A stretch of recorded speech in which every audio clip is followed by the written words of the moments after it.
சேனலுடைய subscribe button click பண்ணிவிட்டு பக்கத்தில் உள்ள பெல் பட்டன் கிளிக் பண்ணி send me all notification click பண்ணி சேவ் பண்ணுங்கள். உடல் பருமன் அதிகரிக்க இந்த விடயங்கள் தான் காரணம்.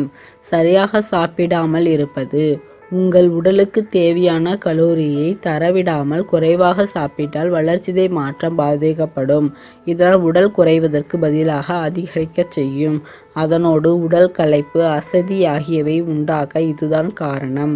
உடற்பயிற்சி செய்வதால் அதிகம் சாப்பிடுவது. நாம் தான் உடற்பயிற்சி செய்கிறோமே, அதனால் எவ்வளவு சாப்பிட்டாலும் கலோரி குறைந்துவிடும் என எண்ணுவது தவறு. ஏனென்றால் எல்லா உடற்பயிற்சியினால் கலோரி முழுவதும் எரிந்து விடாது. இப்படி நினைப்பதால் தான் அதிகம் சாப்பிட்டு உடல் பருமனை குறைக்க முடியாமல் திண்டாடுவோர் பாதி பேர் இருக்கிறார்கள். மீண்டும் இச்சேனலை பற்றி தெரிந்து கொள்ள சப்ஸ்கிரைப் செய்யவும்.